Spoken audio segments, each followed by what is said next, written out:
I'm Trevor, the CEO of the same foundation. The donation we received from Interbet helped us in procuring vital, life-saving medical equipment and PPE for Tygerberg and Groote hospitals in the Western Cape. This was while the Western Cape was the epicenter of the pandemic. If you would like to get in touch or assist us in these projects, you can get hold of us on our website, which is www.samefoundation.org.za, Facebook and Instagram or LinkedIn. And in a flash, we're on to the lucky last, closing off all bets, especially the exotics. If you're running thus far and you're watching this preview, trying to get some guidance in race number 8, well, all the best if you're running in the place accumulator and the pick 6. But race number 8, there is horses that are holding their form nicely and they look to be the principals in the race, but you've got horses that are dropping down in the ratings as well, and you could spring a result here. But this is the Hollywood Bets Bright Future, merit-weighted 73 handicap over 1,000 meters. And let's go and look at that field.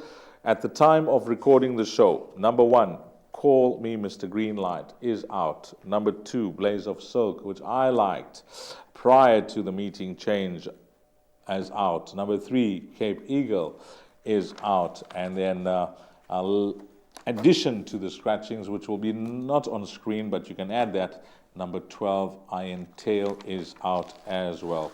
Now that we're on the poly track, well, there's one horse we're going to have a serious look at, and compliments to Dennis Bosch. The way he placed this horse last time out, it was up in class but down in weight. And I mentioned to him in that interview as well, he was cleverly placed and he won a really good race. The horse's name is Hampton Court. He's a 7-year-old. He's still loving the game. He loves the surface, Raheel. And when you look at this field and the opposition that he takes on, there is a lot of form to recommend with a few of the runners.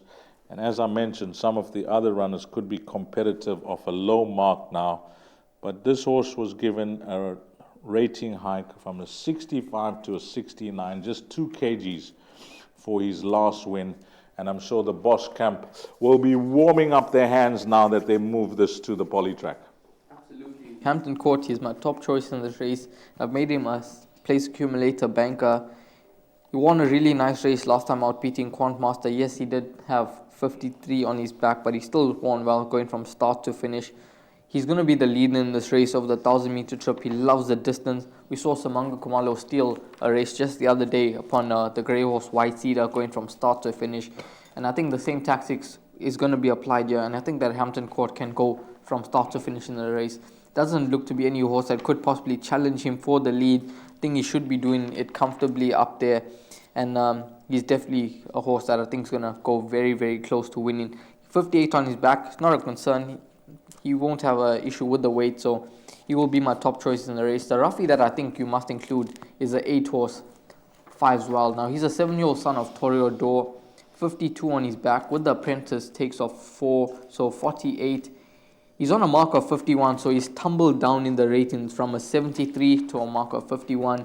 I think he's going to be competitive in these Class D, Class E type of races, and at around 14 to 1 in the market, I think he's maybe worth an each-way play and a horse to include into that exacta swinger position, the 8-horse Fives Wild.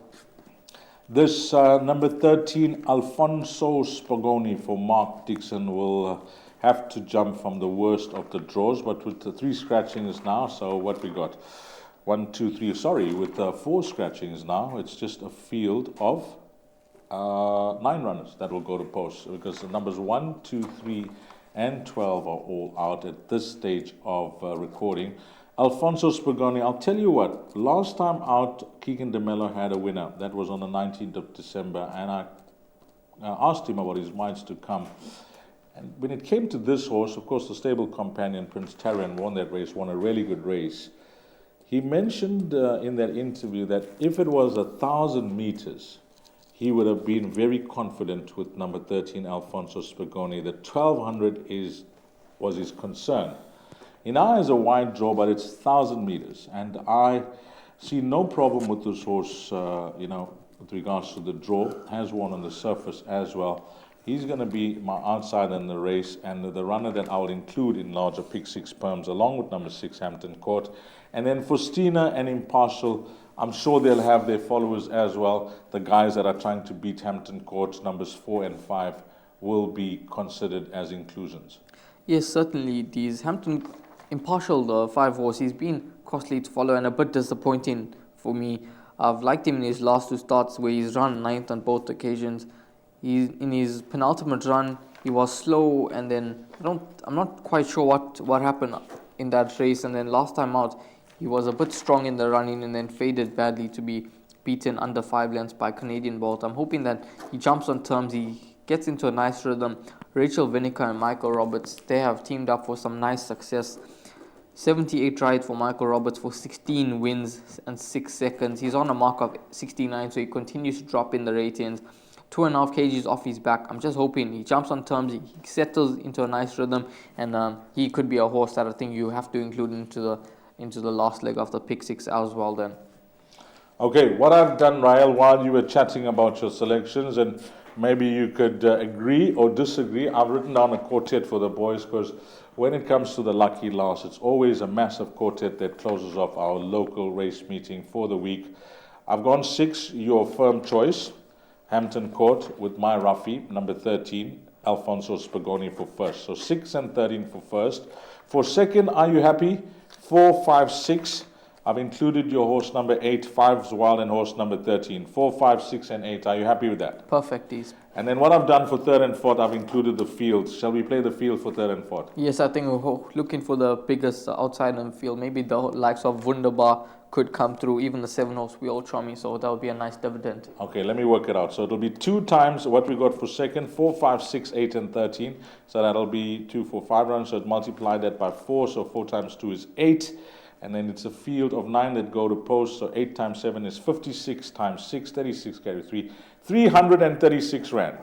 That's what it'll cost you guys. I'll read out that quartet that we call it the RD quartet, Rael and D's quartet. 6 and 13 for first, by 4, 5, 6, 8 and 13 for second, by the field and the field. 336 rand will get you 100% of that quartet, or 33 rand 60 will get you 10%. And that is a wrap of our race meeting at Hollywood Bets Greyville, where we race on the poly track on Sunday. It looks like a card where it's all about structure, as you alluded to during the course of the show.